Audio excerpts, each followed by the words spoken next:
Hi, I'm Ann McDaniel, and I'm from the Place4Grace, and we serve children with incarcerated parents. Well, our organization was founded in 2009. I'm a child trauma specialist by trade, a child development specialist, and I really found a gap in services for children whose parents had been incarcerated.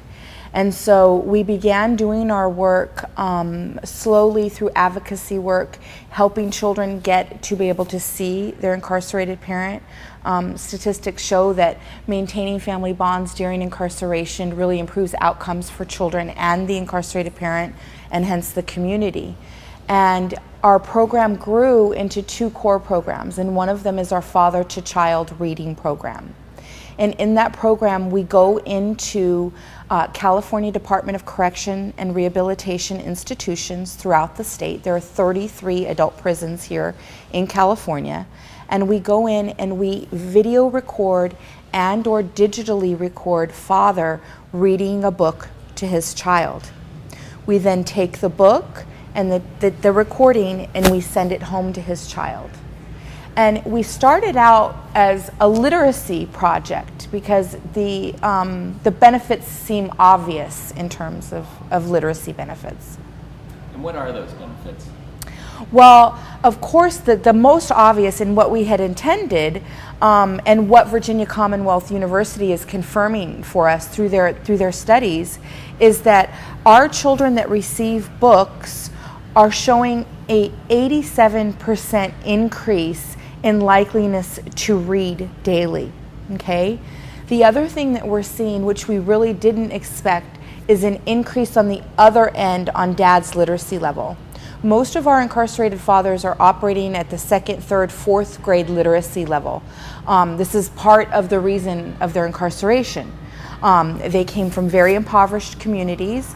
I can tell you that most of our dads, the book that they read to their children is probably the first children's book that they've ever held in their hand. They didn't even have those coming up. And so what we see is that dad's literacy level begins to rise as well.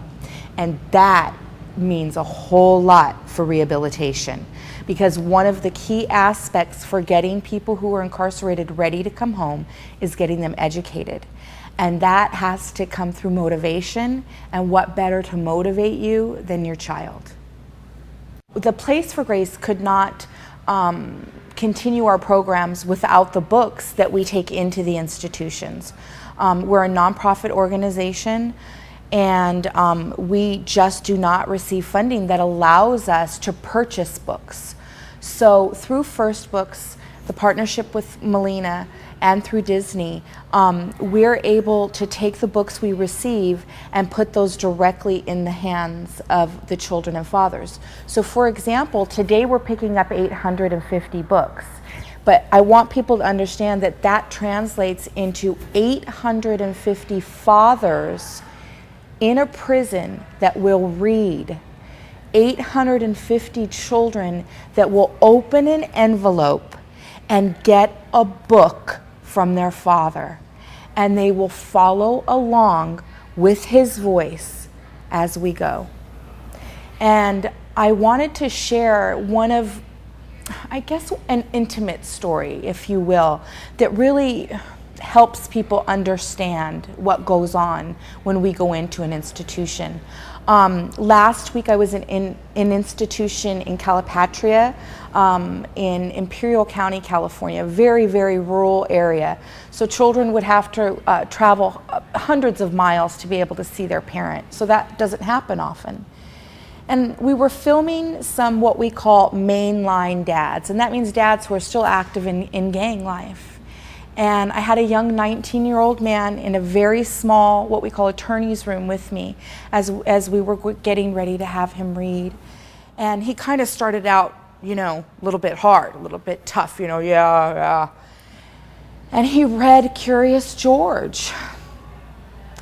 And there was such intonation in his voice, and his face came alive. And when he got to the end, he closed the book and he whispered to me. He said, "Can I say something else?" And I said, "Sure." And he said, and he leaned to the recorder and he said, "Okay, mijo, keep reading books so you can keep going to school and you never come here. One of our dads came in and he literally had tattoos all over his face, and he was a very young man, and he was fidgeting in his chair as he sat down to get ready to read. And suddenly he started grabbing at his chest. And I mean, I could see physical pain in him. And I said, "What's going on?" And he said, I'm in pain, I'm feeling pain. And I said, "Well, do we need to call medical?" And he said, "No, I think it's my heart."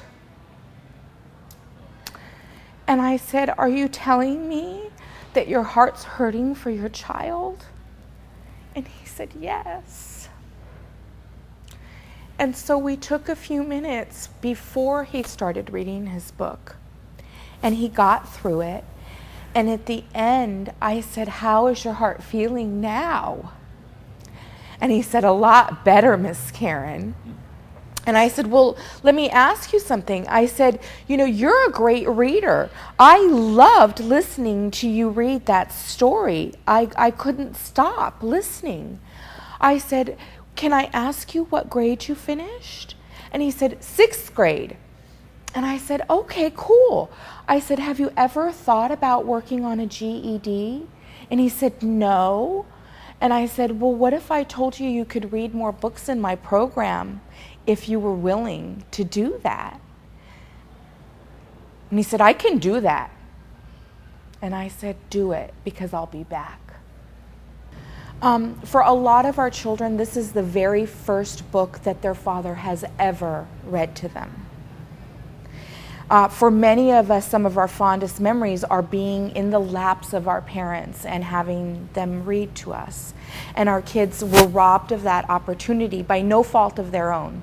Children that have an incarcerated parent have committed no crime, you see, and yet no one comes to their rescue or their aid. So to get this book in the mail says a lot to them. It says, "Oh, my dad's okay."